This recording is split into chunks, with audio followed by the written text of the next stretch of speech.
Olá, telespectador e telespectadora do canal Viver Brasil. Voltamos com mais uma edição do programa Segurança Jurídica Brasil. E hoje nós vamos falar sobre criminologia, sobre crimes na informática, sobre racismo estrutural e criminologia, sobre tabus que ainda existem na área do direito penal e outros tantos temas da área. Para falar sobre esse tema, recebemos um convidado muito especial.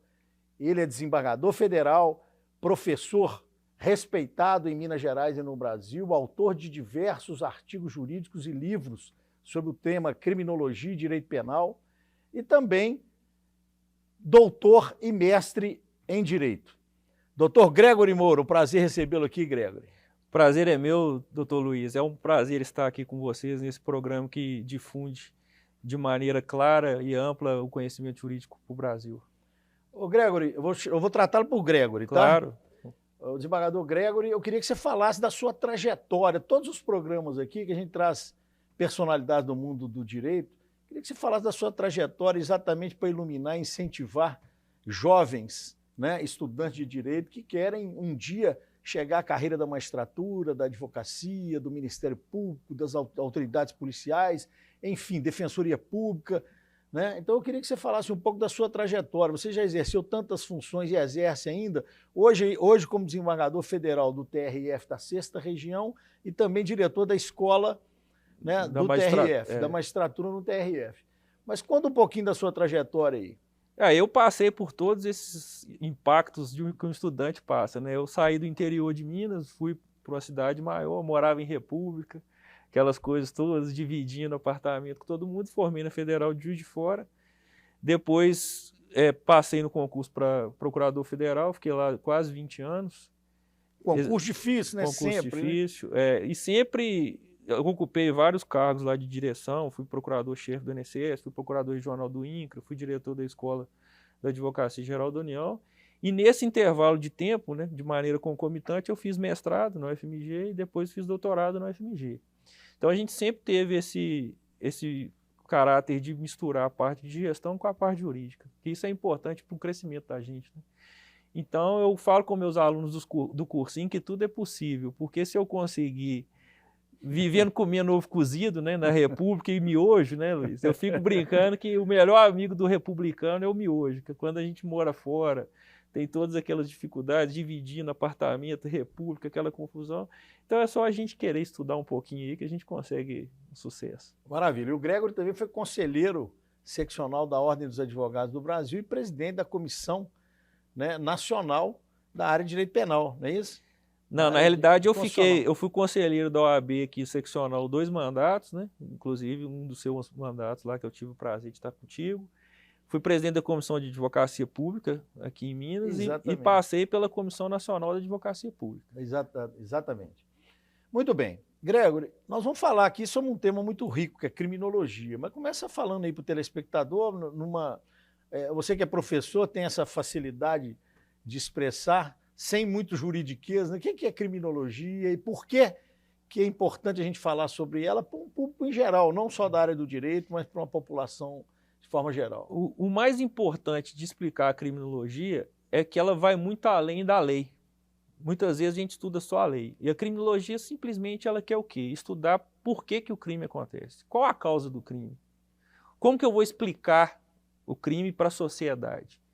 Então, a criminologia ela tem simplesmente 4 coisas que ela estuda muito. O crime em si, a pessoa que comete o crime, por que ele comete o crime, qual o perfil de um criminoso, o controle social que se faz sobre esse crime, ou seja, como a sociedade reage em relação àquele crime ou àquele fato, e a vítima, que muitas vezes é esquecida em todos os estudos legislativos.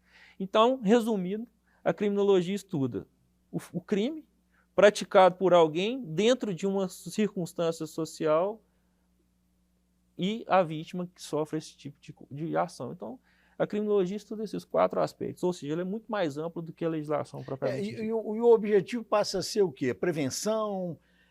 Quando você estuda o impacto, por exemplo, você que é da área acadêmica também, estuda muito, eu sei disso, Quando você faz estudos técnicos sobre isso, é para objetivar o quê? Você verificar que está aumentando a incidência de determinados crimes, para verificar se existe impunidade, se existe violências em determinadas comunidades. Existe uma forma de você levar isso para um resultado prático, que seria a prevenção à existência desses crimes? O objetivo... Por exemplo, violência contra a mulher... Sim. Etc. E tal. O objetivo principal da criminologia é esse. Talvez seja não só prevenção, mas também como você atuar em políticas públicas para evitar que a criminalidade aconteça, não só no aspecto preventivo, mas também no aspecto de mudança legislativa e de mudança cultural.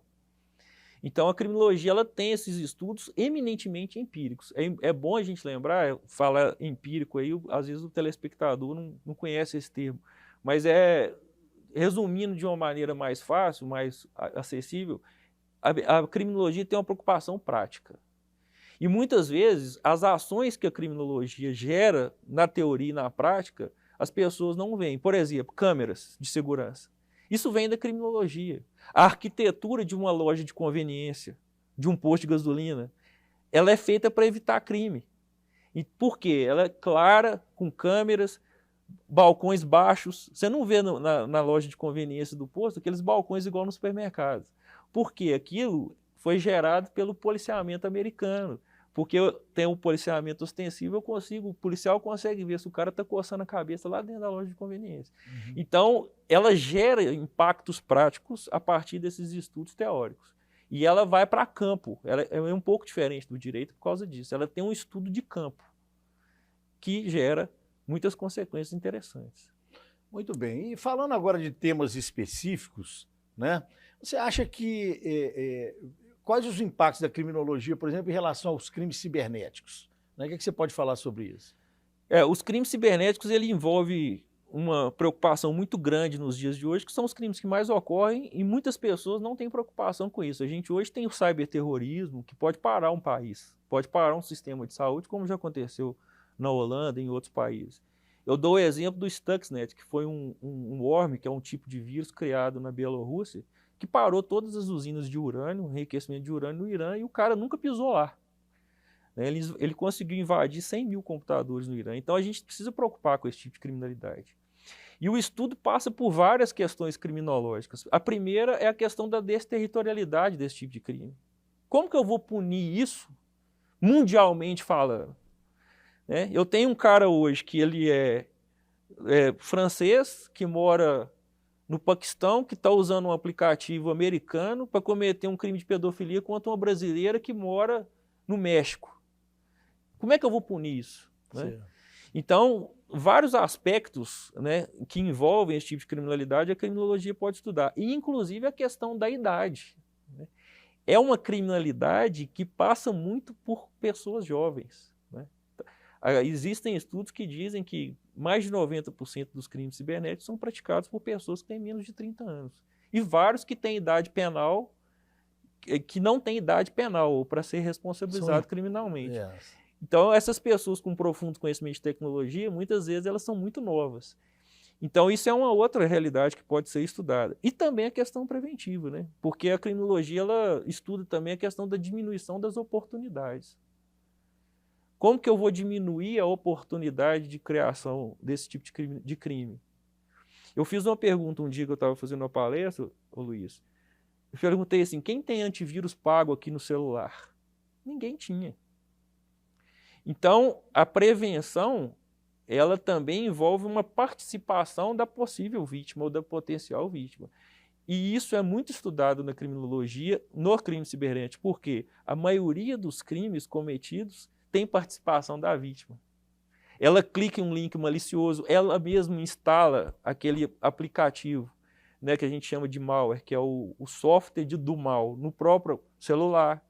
Ela que abre as portas, né, sem querer, para o criminoso. Então, tudo isso a gente precisa estudar e a criminologia nos dá tanto dados como estudos e possibilidades para a gente atuar em diversos aspectos para melhorar a punição até, ou investigação, ou a diminuição desse tipo de criminalidade. É muito importante isso, que dá um retorno para a sociedade, inclusive de alertas, né, sobre problemas usuais, né, para as pessoas estão trafegando aí no ambiente da internet.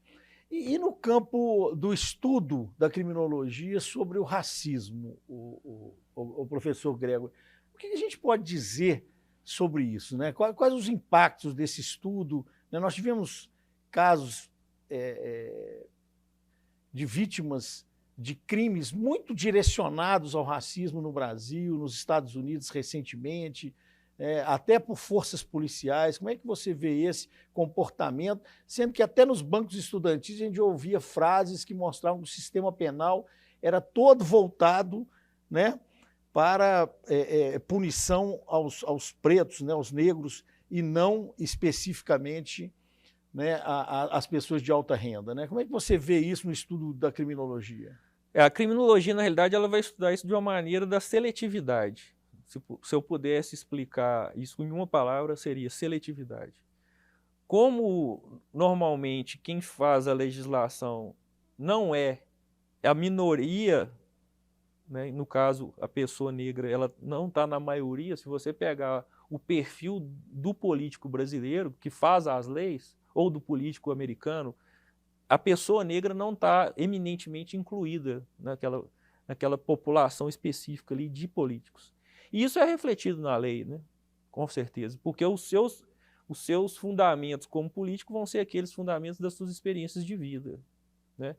E essas pessoas sofrem demais. O sistema penal é seletivo em relação a elas, em relação às pessoas que são excluídas socialmente. Ou seja, na realidade, a criminologia vai dizer o seguinte: o direito penal é uma forma de manter o status quo social da dominação política social de uma classe sobre a outra. Então, o que isso acontece de reflexo na lei? Na própria formação de todos os atores, que são os que selecionam quem vai para o sistema. Então, eu tenho, por exemplo, hoje, estudos que dizem que uma pessoa negra ela tem 3 vezes mais chances de ser assassinada do que uma pessoa branca. Então, isso é reflexo de estatísticas. A criminologia também trabalha muito com estatísticas, né, que vem desde lá do século XIX, que chama Adolf Quetelet. Ele começou a trazer esses estudos para a gente também definir políticas públicas criminais.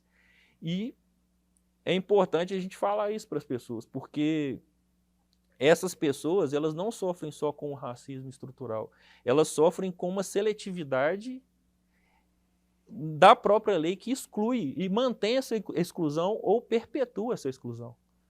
Então, o que era uma exclusão social, o que gera desorganização social, gera uma exclusão legislativa de taxação mesmo, de rotulação daquela pessoa como criminosa. E é importante lembrar que a gente cria rótulos, né, na nossa cabeça. A gente tem o estereótipo de criminoso. E o estereótipo de criminoso nunca é, na nossa cabeça, um louro do olho azul, vestido de terno. E muitas vezes ele é o maior criminoso do Brasil. Mas a gente sempre... Essa política está mudando com os crimes de colarinho branco, a punição sobre os crimes, né? Nós vamos fazer um rápido intervalo, o papo está muito bom, vamos continuar com esse tema, né, da seletividade do tratamento penal. Voltamos logo, logo.